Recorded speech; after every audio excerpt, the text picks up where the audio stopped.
Hi, everyone, and welcome to this Ethisphere webinar, Proactive by Design, using AI to rethink ethics and compliance, brought to you in partnership with Case IQ. Many E&C programs are stuck in reactive mode, waiting for hotline reports or audit filings, or relying on base metrics to generate limited insights. But AI is offering a new path forward. There's a growing number of real-world wins happening right now, from anomaly detection to AI-assisted investigations, that are helping teams work smarter, faster, and more proactively. In this strategic yet practical session, we're going to unpack how to build an AI-enabled compliance function. So this session will showcase how compliance leaders are embedding AI into their daily work to understand risks in real time, monitor for non-compliance, and drive better and faster investigations. And we'll also be looking at how you can learn how to balance AI innovation with responsible governance to develop a roadmap for modernizing your compliance program. I'm your moderator, Bill Coffin, and I am delighted to introduce our panel for today's discussion. Hui Chen is the co-founder of CDE Advisors and an international leader and expert in organizational integrity. Hui was the first compliance expert at the U.S. Department of Justice and authored the Evaluation of Corporate Compliance Programs document that redefined compliance expectations. She began her career as a federal prosecutor in the Department of Justice in Washington, D.C. and the Eastern District of New York. Hui has extensive in-house experience as a senior legal and compliance leader at Microsoft Corporation, Pfizer Incorporation, and Standard Chartered Bank in locations across the globe. Hui is a thought leader who has published frequently in legal, business, and academic journals, including the Harvard Business Review. At CDE Advisors, she advises clients on a broad range of strategic issues and continues her thought leadership with publications, webinars, and podcasts. Keith Thomas is lead counsel, corporate integrity and compliance at FedEx Corporation. Keith helps lead the global investigations program for the FedEx enterprise by overseeing the global operation of the FedEx Alert Line, developing and providing investigations training, and acting as the subject matter expert and liaison for the US, Europe, APAC, and MESA regions. Keith regularly investigates allegations of insider trading, bribery, fraud, accounting controls, conflicts of interest, and senior executive misconduct. He also leads the compliance data analytics and continuous transaction monitoring initiatives for FedEx. And over the last 20 years, Parth Chanda has established himself as a leader in the field of compliance and served as the founder of LexTegrity until its acquisition by Case IQ, where he currently serves as EVP Risk and Compliance Transformation. Previously, Parth served as the lead counsel for Pfizer's Global Anti-Corruption Program Office for 5 years. Prior to that, he was hired to oversee the enhancement of Avon's Global Anti-Corruption Compliance Program after its voluntary disclosure of FCPA matters to U.S. authorities. Parth began his career at the law firm of Shearman and Sterling, where he served on 2 FCPA monitorship teams, led multi-country FCPA investigations, and was contributing editor of its FCPA Digest. Hui, Keith, and Parth, welcome to the webcast. It's so great to have you here today. It's so nice to be with everyone. Thank you, everyone, for joining, and thanks for having me here. Agreed. Thank you. It's my pleasure to be here, and I'm really excited and looking forward to this webinar. Thank you as well, Bill, for that intro. And yeah, let's go. Well, today we're here to break out of reactive compliance and explore how AI is truly changing the game, not just in theory, but in the real world. We're going to look at how compliance teams are using AI to work smarter, faster, and more proactively. And we'd like to start by mentioning 2 poll questions for our audience, which are visible in the upper right-hand corner of your experience screen. The first, of course, is what comes to mind when you hear AI and compliance? Compliance teams using ChatGPT, using it to approve AI projects, worrying about new AI risks, monitoring transactions, or maybe nothing, not sure. Perhaps it's just a buzzword. The other polling question we have for you is, where is your compliance program today when it comes to using AI? And this ranges from we do not plan to ever use AI, which frankly I find a little hard to imagine, to we're thinking about using AI, to we're actively using AI to different degrees. So those questions are live. They'll be live throughout the course of the program. We encourage you to take a look and to offer your input to those. Now, moving on to setting the stage for why compliance is still reactive, I'd like to begin by understanding why so many compliance programs are playing defense. So my first question is to you, Hui. Why do so many compliance programs seem to be stuck in reactive mode? And what does that mean for their effectiveness? You are asking 2 concepts that are very much related to each other. So the reason I think why the compliance folks have been, or at least compliance industry has been stuck in reactive mode, has to do with how compliance industry has been measuring effectiveness. And I'm putting this in air quotes, which you'll understand a bit later, because I think we've been measuring the wrong things. Compliance has been measuring effectiveness in terms of output rather than outcome. So here's some examples of what are output measurements that we've been using. So training for probably at least a decade. We those of us who have been in places like DOJ and advocating for the changes of industry in the industry, we've been saying training should not be measured by completion rates. Yet still today, that's what I see day in and day out, training being measured with completion rates. Completion rates don't tell you anything about whether people have learned anything. So that's output. It's how many people you were able to make attend your training, as opposed to outcome, which is whether they learned anything. Policy, another area where we've been measuring the output rather than the outcome. We measure output in terms of people's attestation rates. So how many people have signed that statement saying, yes, I've been trained on the policy, I understand the policy. And that's really confusing legal liability with effectiveness. Effectiveness is whether someone actually does understand and intend to follow the policy. In fact, do they actually follow the policy is the ultimate outcome. And we've not been measuring that. We've been measuring how many people do we have a piece of paper based on which we can discipline them when they do violate the policy. That's really confusing legal liability with actual outcome that you intend to achieve with the policies. Another one is third-party risk management. Again, we see a lot of it. Is a lot of companies even today measuring their effectiveness by how many third parties went through the process, how many were rejected, how many were approved, how many were rejected on the first go around. All of those output, which is how many parties you put through the system and what happened to them, as opposed to what is actually happening. What are the third parties doing? What risks are they generating? So I think outcome measurement for all of these would require many more data points than what compliance are used to getting. And that's the reactive mode. That's where the reactiveness comes from. We're accustomed to the measurements, the data points that we were having easy access to. So the kind of access, we can count how many people came to our training, but it's much harder, requires many more data points to tell the story about whether people actually learned something. Are they behaving differently as a result of our training and policy and risk management systems? Those questions about what is happening is what we call a data story, the data storytelling, using data to tell the story of what is happening in your company, what is happening with your compliance, with all the different components of the compliance program. Is it actually working? That is the part that we have not been doing as much as we should be. So, Parth, same question to you. I'd love to get your insights on why do you think so many compliance programs are stuck in reactive mode? Yeah, I mean, I would first wholeheartedly, I think as I have for many, many years now, agree with everything that Wei just said.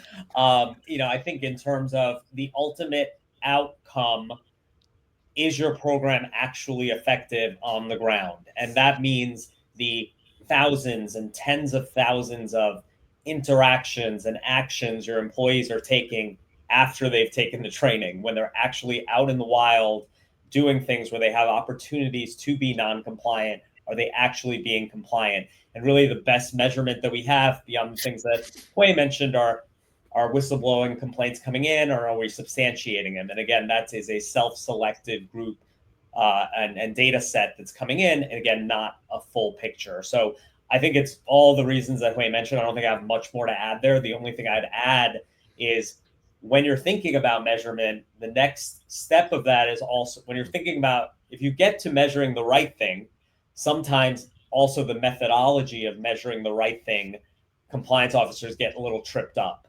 So I'll give an example here. Your sample should be holistic and not a sample or a subset of the data you think you should be looking for. And just give a really concrete example. We talked to a lot of companies. They're interested in things like monitoring their employees who are interacting with government officials, let's say, taking them out to meals, hospitality, entertainment, etc. And sometimes the approach or the thought is, let's pull that data from Concur. Let's pull all those types of expenses where the employee has marked the attendee as a government official. Let's put that into Power BI and we're going to get these amazing insights. And that's really that kind of legacy sample-based approach that has blinders on just by the methodology. It has blinders built in. And so why are there blinders there? Because any clever, crooked employee, can figure out how to bypass the controls easily there. Don't mark the attendees as government officials. Mark them as business guests, as fellow employees. Don't mark it as a gift, meal, or entertainment. Put it in as part of your hotel charge. Put it in as dry cleaning. Again, if you've actually done something inappropriate. So I think compliance officers kind of get tripped up when they take it to that next level of even how do you effectively look at the entire universe of outcomes. And so that, I think the only thing I'd add to what Hui said, the ideal approach is to make sure you're getting 100% of that measurable universe of outcomes. So in this case, look at every expense line item, not just the subset of expense line items. We see the same thing around third-party due diligence outcome monitoring. Let's look at transactions involving our third parties, and the compliance officer's mind sometimes goes to, let's take the highest risk third parties from our due diligence process and monitor their transactions.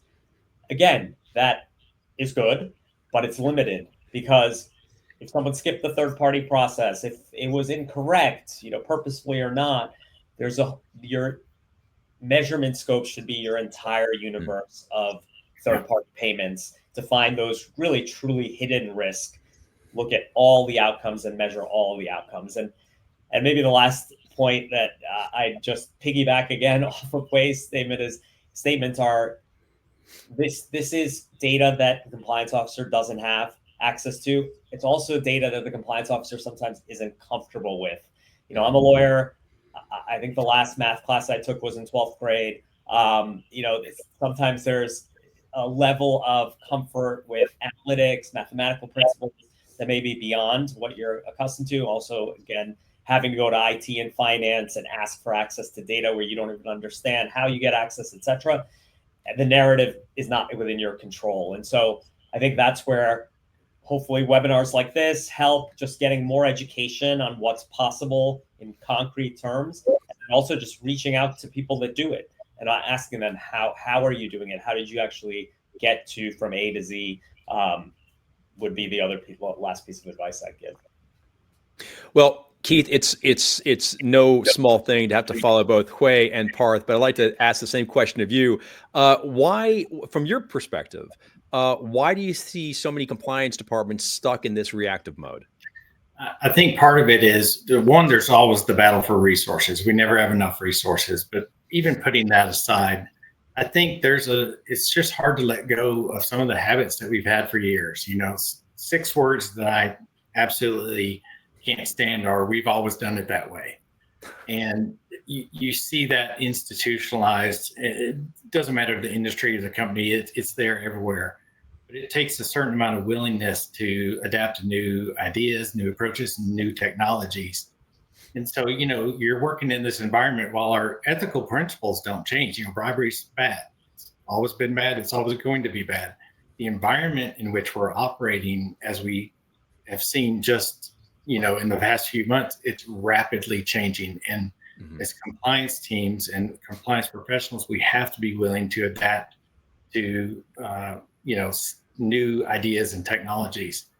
When it comes to something like AI or data analytics, your board may not even be asking you to, give them more information along these areas or adapt these new technologies. And that's where it's incumbent on us as the compliance professional to, educate them on what's coming down the pike and what is available and the art of the possible, and to get them thinking outside the box of what has worked in the past. So I think it's just part of the normal human resistance to change that we all face, but it's something we've got to fight. Indeed, indeed. Well, before we move into a little bit more details around AI, I just want to point out, I got so excited about this. I sort of launched into our discussion without mentioning that we're going to be receiving questions from the audience throughout the course of the presentation. We'll have dedicated Q&A time at the end, hopefully, all time, time permitting. But as things come along, please, I want to encourage everybody out there, if you have a question or if you have a comment, please drop it into the chat. We are seeing them. We are going to try to address them as best we can, especially as we go along. And I'll just start by saying, following Hui's comments, we got a great comment in from the audience. It simply reads, yes, as a training professional, I am constantly telling people that I can guarantee that they know what to do, but they choose to either to do it correctly or not correctly when they leave training. So just absolutely, magnifying what Hui had to say. Fantastic comment. So really want to encourage everybody, if you have a comment, you have a question, please drop in the chat. We are watching and we're going to try to fold it in as best we possibly can. But having said that, I'd like to move on to what AI can actually do today. And for that, Parth, I'd like to turn this over to you. Let's talk about the actual how AI is moving the needle. What are some of the most impactful AI tools in compliance right now? Yeah, no, great question, Bill. So yeah, I want to spend a bit of time here on just really getting the brass tacks here. The areas where we see a lot of impact already is particularly around compliance monitoring, data analytics, and investigations. I'll talk a little bit about monitoring first. I think we'll cover investigations a little later in the webinar. But here, AI can be a really powerful accelerator for monitoring that, as I mentioned earlier, that large amount of transactional data you have. You may have millions of these vendor payments, distributor transactions, employee expenses going through your systems every year, hundreds of thousands, millions, billions, etc. Impossible to monitor with a human being.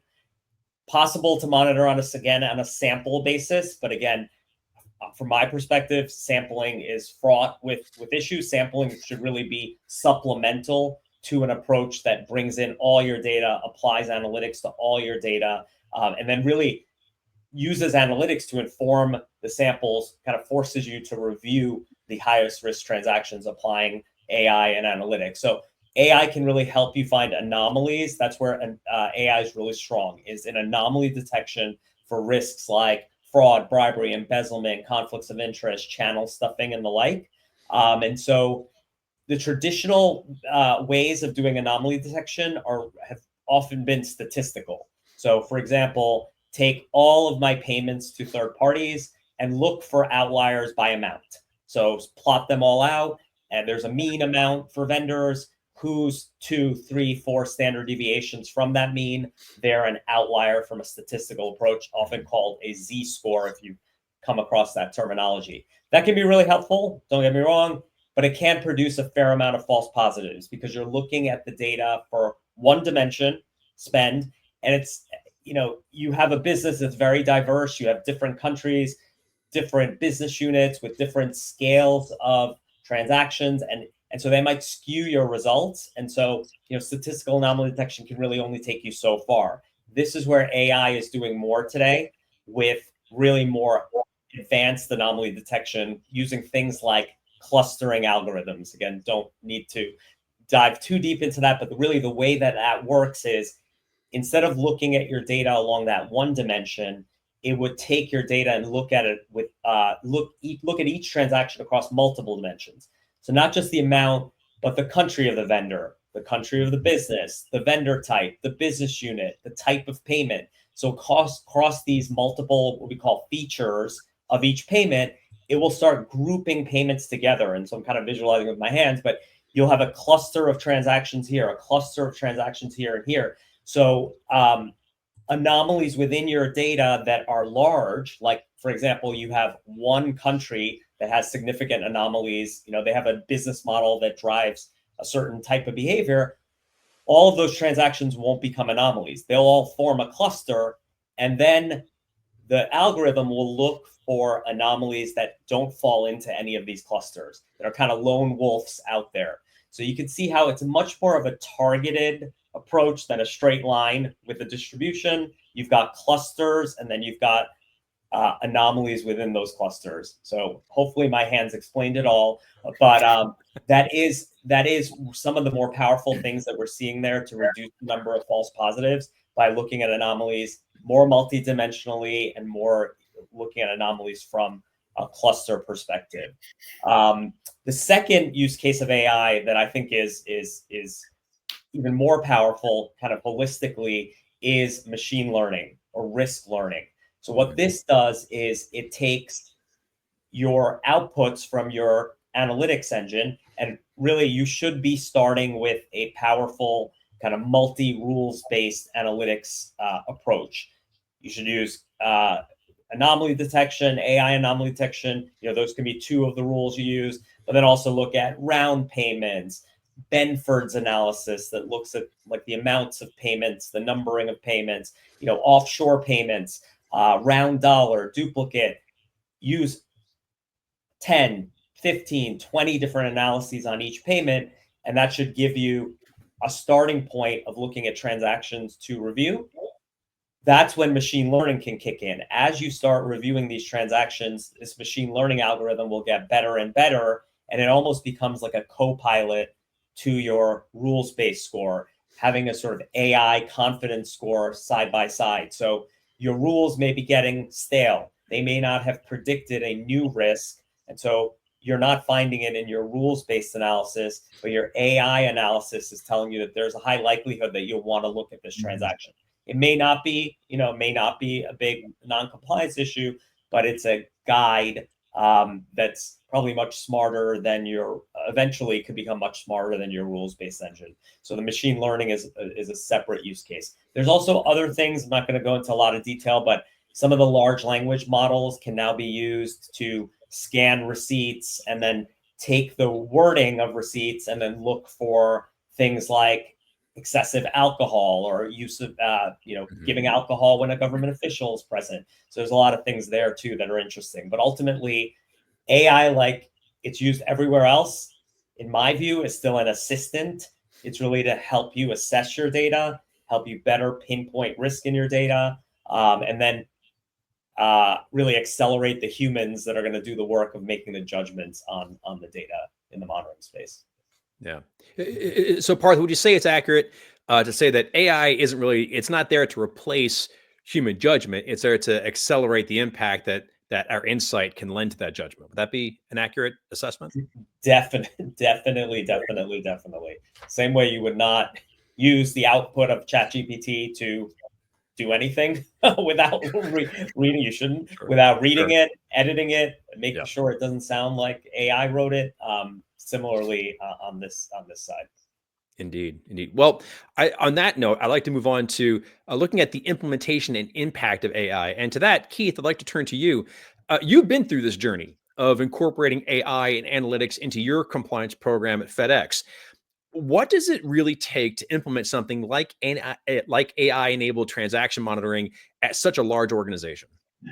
Well, we've been through it, but we're also still going through it. So it's at different levels. One of the first things we had to do was figure out what group owns it. Who's going to handle governance of this issue? It's not all just a compliance thing. It's not all just a legal thing. There's an InfoSec side to it, much of which we don't understand. And so you've got to work together with your internal partners to come up with a governance structure before you can even really begin to implement anything along the lines of, Gen AI in the workplace. We've talked about training a little bit. So we developed a governance policy, but we also developed a training program that it's pretty short. I think it's like 40 minutes or something like that, that just guides employees on smart use of Gen AI in the workplace. Just things to be on the lookout for. Parthi mentioned, using ChatGPT for certain things and how you should do it. It's just educating the workforce on proper use of it. And then we set up avenues where people can submit in use cases, and then that can go to a governance committee. and decide on, which use cases are appropriate, which are going to require additional thought or need to go to a different group.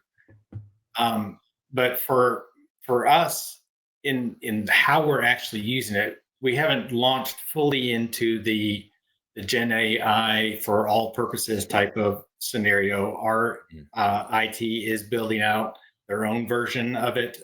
They've kind of released that, so we've got an internal, so to speak, Chat GTP that they've implemented just for FedEx. But for to Hart's point, we had a system before. I can't even call it a system.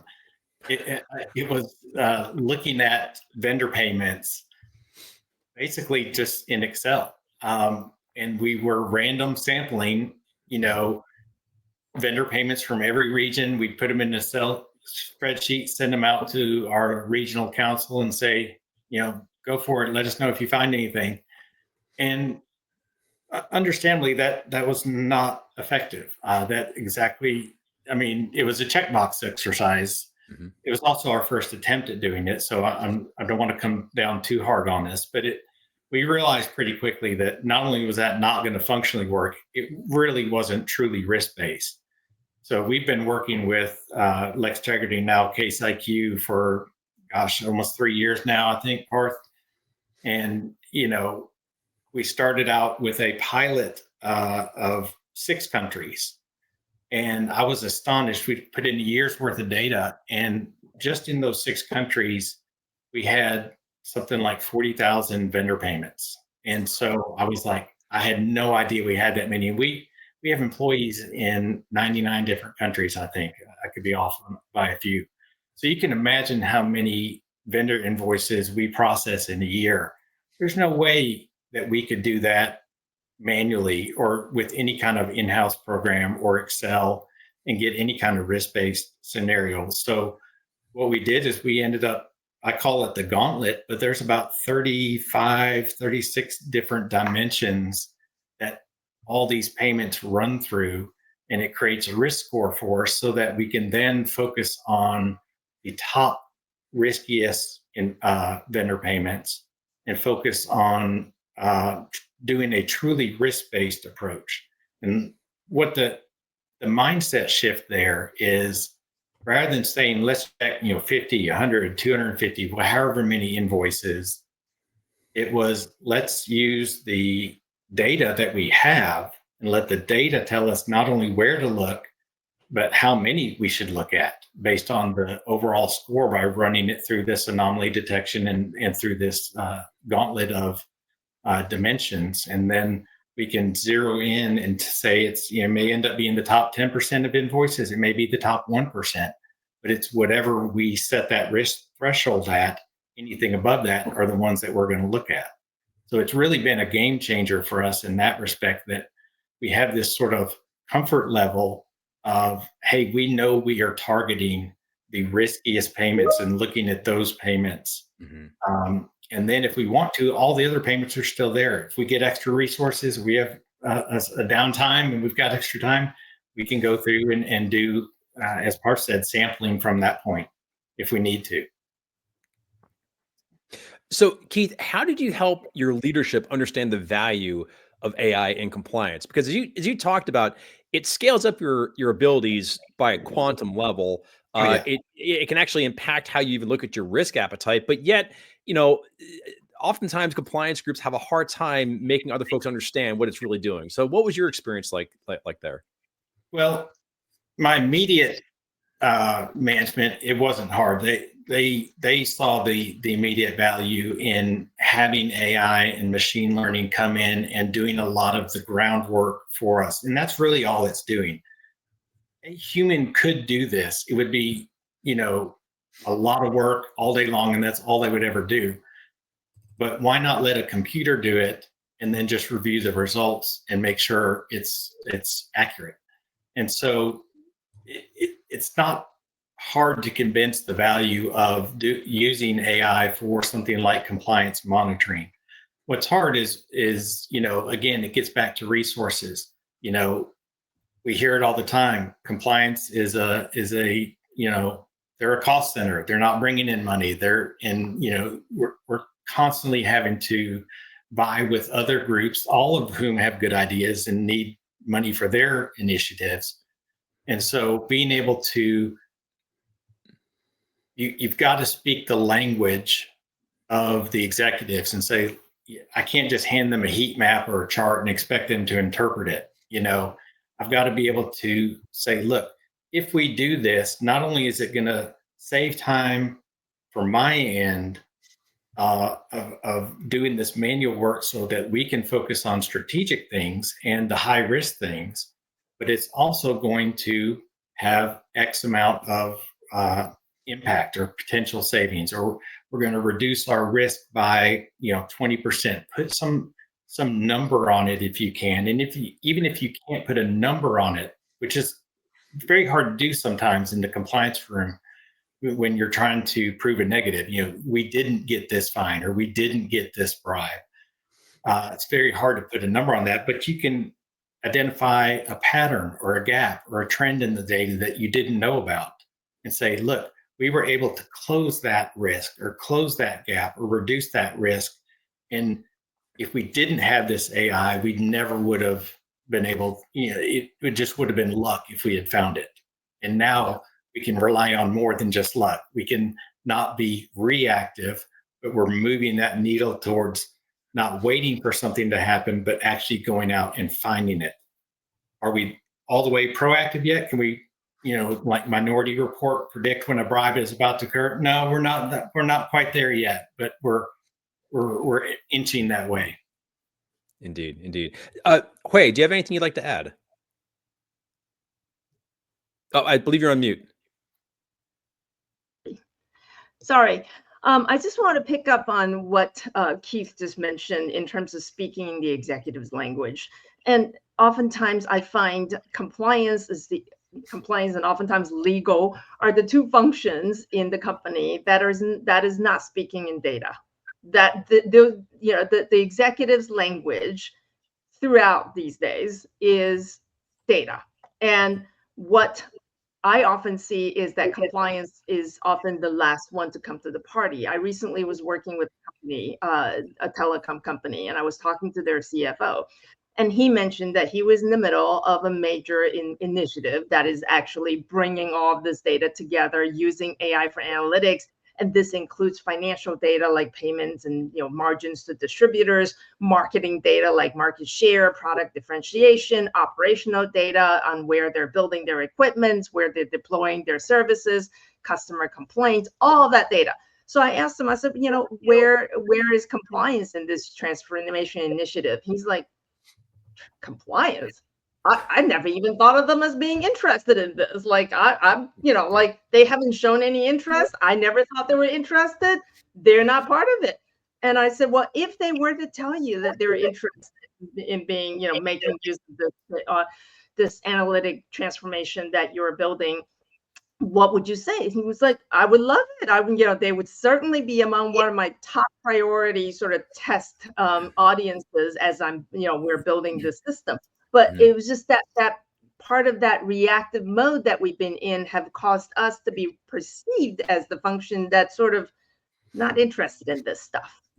And indeed. Part of it is you got to change that image, and by showing interest, just showing interest, you don't even have to show mastery of knowledge, but what you want to do is to show interest in speaking this language.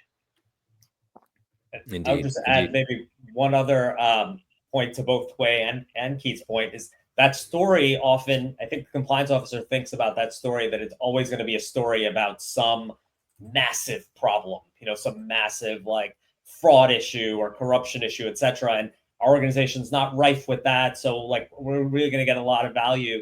And I think really reframing it to kind of sometimes the issues are more like reputational and things that are externally more interesting sometimes to the C-suite and board. I'll give an example. We were onboarding a company, a large, global consumer company in late 2024, and literally the first cut of the outcomes, the results that they received, The top transactions were all lobbying related expenses related to the 2024 election. A spike in lobbying expenditures that legal then went back and they saw that they were unapproved. Legal had no idea who these lobbyists were, what the activity was. And again, no, I don't think any criminal violations or anything like that, but raises a ton of reputational risk, raises issues around lobbying disclosure, compliance, etc. And the C-suite and the board can really understand that. This is high stakes U.S. presidential, congressional elections. They know the stake the company has in the results of that election, and keeping that messaging tight, understanding exactly what's going on, and not having making sure you have no rogue activity within the organization. Again, it's not a massive corruption issue, fraud issue, etc. But it's a real. I think it's an easy story for the C-suite and board to understand, and none of that would have been found without analytics. It would have been found if someone raised their hand and said, "Hey, I don't think we've approved this lobbyist or this lobbying activity." There was one question, Bill, if I can just jump in. Yeah, please. You just read my mind. One of the questions asked, how do you determine the criteria for risk scoring? So I can just quickly talk through that. Typically, a risk scoring model is going to be based off of common, analytics to start that any forensic accounting firm, any forensic accountant, your audit team should be aware of. The key is making sure you stack those analytics together, that you're not looking at one analytic and chasing a bunch of results for that one analytic. So the foundation are those standard forensic auditing analyses, but really where the rubber hits the road is the tweaking and configuration of those analyses to really have targeted outputs from your risk model. So if you just run, show me any round dollar payment in the company, plus show me anything that's an offshore payment, you're going to get so much noise. You're going to get inundated with potential issues. You have to make sure whatever approach you take, whether it's building it internally, whether it's an accounting firm, whether it's a product, gives you the ability to change those sensitivities yourself without having to go to IT. You don't want to have as a compliance officer, I'll tell you this, you do not want your compliance project to become an IT project. It will go into a different trajectory that will be much more painful. You want to keep as much of that self-service as possible. Make sure that you can change those analytics and continually adjust your program, because you are going to get false positives. But the key is going to be cutting your analytics down, refining them, fine-tuning them to get to the most impactful results. Like as Keith mentioned, it could be 10% of your results, it could be 1% of your results, and you should have some of your payments, and you should have some level of control on how to get there. Keith, would you like to follow that up?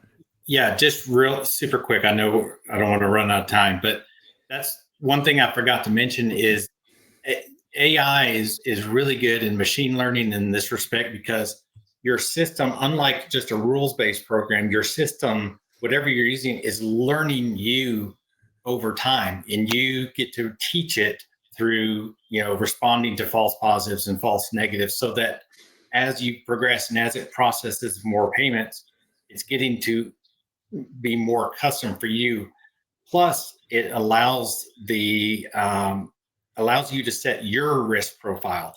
Any compliance initiative that we're using, any compliance system, any compliance tool should be focused on what's risky to you.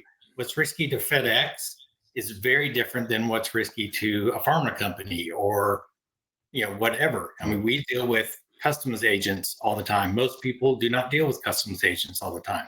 So that's where our bribery concern is, in the under $100 range, not in the $10,000 range. And so that's where it's a different mindset. And so it's good to have whatever tool you are using needs to be focused on the risk that's appropriate for your company. Yeah. Well, I'd like to move on to how we create a roadmap and manage risk with this technology. And I guess for that, Hui, I'd like to turn this back over to you. How do you balance AI innovation with ethics and, most importantly, responsible governance? I know that topic is awfully, it's on the minds of everybody. Oh, Hui, you're on mute, I believe. Yeah, I just unclicked. So I wanted to follow up on what Parth said earlier, which is you're remembering that you're always the human, you, the human, are accountable for the outcome. And so that is the first principle to remember. You really don't want that to have a system where you ultimately everybody sort of seats responsibilities and accountabilities to it and say, well, that's the algorithm. And I think second thing in that accountability is remembering that AI learns from training. So, it really depends on what you're feeding it. So if you're only feeding it partial information, it will give you skewed results. If you're feeding it with more complete information, it will have a more complete basis from which to do the learning and the calculation. So that's really just a very simple sort of human way of thinking about how AI sort of learns and operates. And I think I also want to talk about sort of opportunities to use AI, because we talked a little earlier about, how do you convince your stakeholders? Again, I think most other people are very much on board about the use of AI, but specifically to the use of AI in compliance, in addition to thinking about it as something a solution you could use in case of a big problem or just reputational management, I often say it's really about efficiency.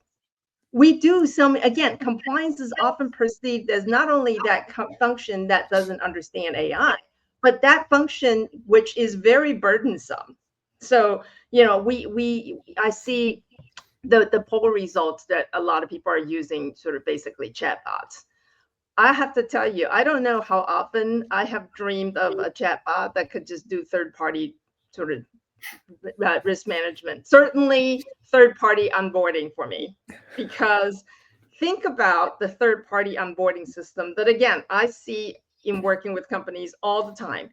I have seen companies that require vendors to go through 5, 6, 7 different platforms. They go through a platform to assess, one part of their due diligence, anti-corruption, for example, and then something for their intellectual property management, something for their technology, their privacy.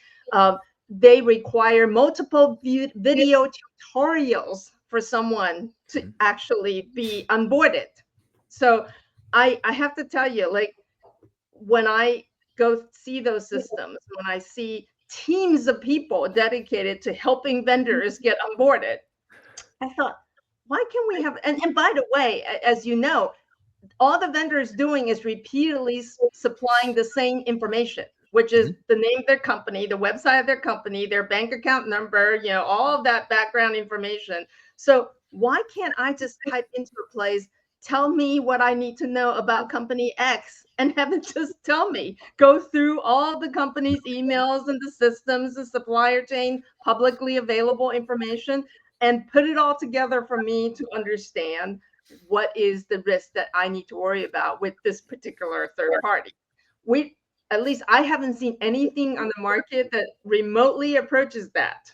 And think about, when I talk to the executives of some of the companies, they tell me about how long it takes to onboard a third party and how many platforms, how many people, full-time workers that they dedicate to this.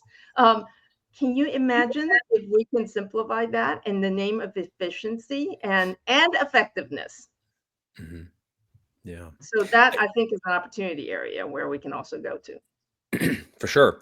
Hui, as we prepared for this whole session, you had said something that I thought was really quite compelling as we're talking about AI governance being kind of the frontier of compliance oversight. And you had mentioned ethical AI starts with ethical humans guiding it. I'd love to learn more about that from you. Well, I mean, I think it goes back to that training, how do you train AI? Because how you train AI and how you lead it to learn what are the risks that you're concerned about, what are the behaviors you're concerned about. It starts with your thinking. It really is, how you feed it and where do you want to guide it to go. And that's where your value systems really comes into play. Mm-hmm. And so I think I think that's really ultimately what you think is risky. What are the behaviors that you want to detect and prevent? Those are really value judgments. And Indeed. that's from those value judgment, really, that's where ultimately where all your risk scoring and all of that is coming from. But it starts with what are the things that you want to prevent and detect. Yeah. Now, Parth, let's say a chief compliance officer wants to start this journey. What's the roadmap? What does the roadmap look like? Yeah, no, great question. And, I think, frankly, the barrier to entry into AI, particularly the large language models, is getting shorter and shorter. I don't know, smaller. I don't know. Does the barrier get smaller or shorter? It's getting smaller and smaller and smaller. I mean, they're saying, it's going to replace engineers. Startups are going to, start forming in matters of days and take on incumbents. Again, not all of that has played out yet, but the barriers are getting smaller and smaller. And a lot of the outcomes that we've described here, particularly on the monitoring side, and I'll talk a little bit about investigations because someone asked about it, Phil, because we haven't talked about investigation. A lot of these outcomes are far easier and cheaper to achieve than you might expect. So there's this cliche that is really overused, like, let's not boil the ocean here. But if you actually implemented all of these AI tools, I don't think you would be boiling the ocean. That being said, everyone's got limited budget. So it's a question of kind of mapping your highest priority pain points to Hui's point. Where are you using the most human time for the least value? And that might be your third-party folks who are just moving a document through a chain and really getting no value out of it from a compliance perspective. It may be the time your investigator spends writing the entire investigation report and just reiterating what's already in all the notes that they've put together.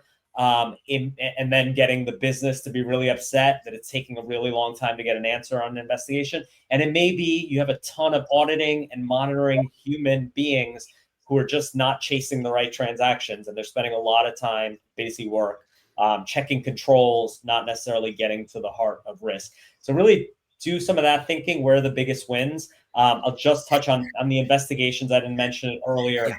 There's wins there. The large language models are, because they're large language, are great because investigations heavily word centric, a lot of case notes, documents, etc.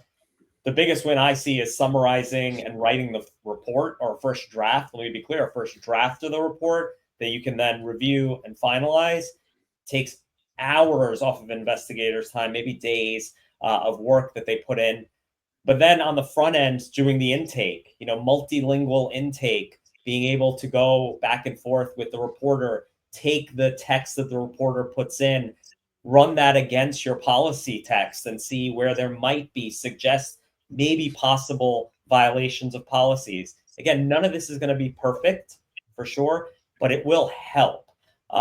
It will be easier than reading that report, taking a code of conduct out or pulling it up on a PDF and a human going through it. So a lot of, I think, in the third party space, Hui, you mentioned, there are some tools there that are starting to do a little bit more. Investigations is, I think, a huge untapped area. The hotline case management tools in most companies are kind of like the plumbing that's been in place for years and it's kind of like corroded. Like, there's an opportunity to kind of look at what you're doing there. And then monitoring is just greenfield. I think for most organizations are not using this kind of advanced AI. So I think a roadmap is really figuring out your priorities, figuring out the best wins, figuring out your budget, squeezing vendors to get as much out of them as you can to address those risks. And then make sure you talk to multiple providers, whether it's consultants or product companies, et cetera, because there are subtle nuances in their approaches that can have huge impacts on the quality of the output. And I won't go into that a lot, but ask them to explain to you why their approach and how they've implemented AI, how they do analytics is better than what anyone else is doing. And then ask their competitor to explain why they're better, and just get a lot of information to make the right choices. Yeah. Now, Keith, when I was at the Global Ethics Summit, I spoke with a lot of compliance and ethics professionals about AI and implementation, and a lot of them mentioned how they were kind of worried about being overwhelmed by the data it might produce, or being overwhelmed just by the technology itself. So, what advice would you have for compliance teams that share those concerns? A couple pieces of advice. First of all, that's a normal reaction. There is a lot there, and there's a lot of unknown, and it's in an evolving, rapidly evolving space. So I think the number one thing is don't try to keep up with the Joneses and jump on the hype bus. That will drive you crazy, and it gets you nowhere. And so, don't worry about, this company is so far ahead, or this company is doing this. I was at a conference where Microsoft was doing a presentation. I was like, oh, wow, we're not doing that. And then I realized, wait a minute, these are Microsoft. They own all the tools. They have all the data people. Of course, they're farther in advance than us. Yeah. So just do what is right for your organization, and don't worry about the compare game. Educate yourself. Attending these webinars is a good one. You do not have to be a technical expert in AI or even data analytics, or you don't have to be a data scientist. You just need to have enough knowledge to be discerning. I couldn't tell you the first thing about how a lawnmower actually works. I know how to use it, I know when to use it, and I know the risk involved in using it. And so it's the same basic principle, just different context. Mm-hmm. The flip side of that is I build relationships with people who are experts and then rely on their expertise. I surround myself with people who do know what they're talking about. And that's how they're not only helping me learn, but they can help kind of keep me within the guardrails. But number one thing for us, start small. It doesn't matter where you start. Just start somewhere. Go in a direction.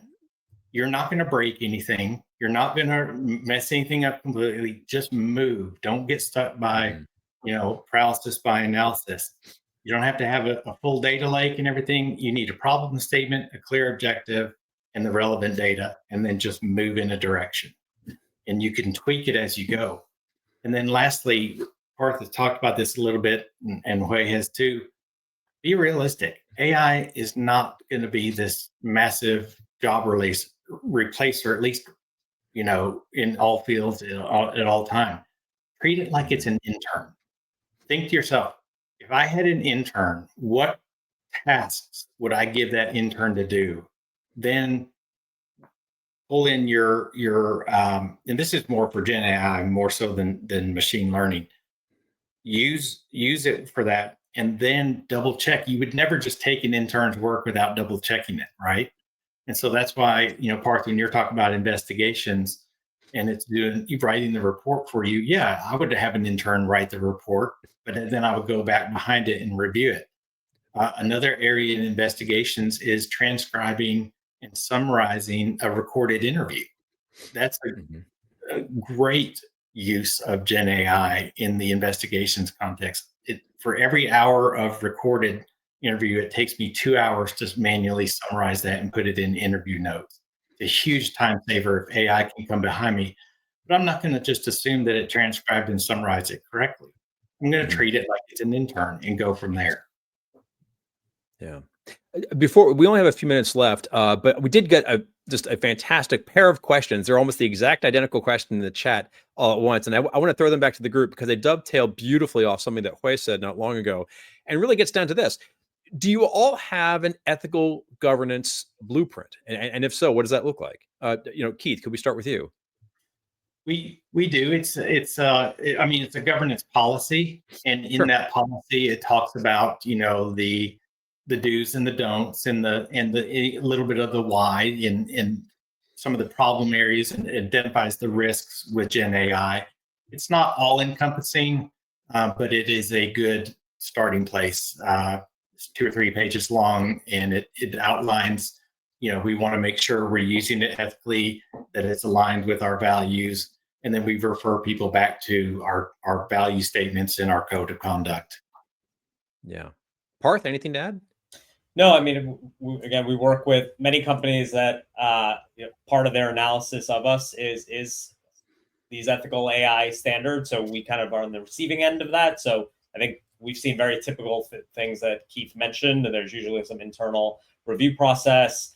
I think some of the key questions that we get asked are, is it training on data outside of your organization, particularly with investigations data, obviously highly sensitive. So, our approach is, we're just using your investigations data to inform the outputs that you get. So some of those questions, but I would say also feel free to turn these questions back around to the vendors, because they get asked these questions by other organizations, and the strong ones will have good answers based on how they've been pressure tested over the years from other major companies. So you don't have to figure this out on your own, and talk to other CCOs and teams, because everyone's dealing with this. It is moving very fast. It's moving faster than the AI companies even understand. But it's the reality. And I think we've got to all adjust to the reality. I don't think no is going to be the answer. I think it's going to be a yes with conditions. Indeed. Hui, anything to add before we move on to our final question? I think with regard to any policy and governance framework, just like to emphasize both what Keith and Parth have said, is to be adaptable. Nothing is written in stone.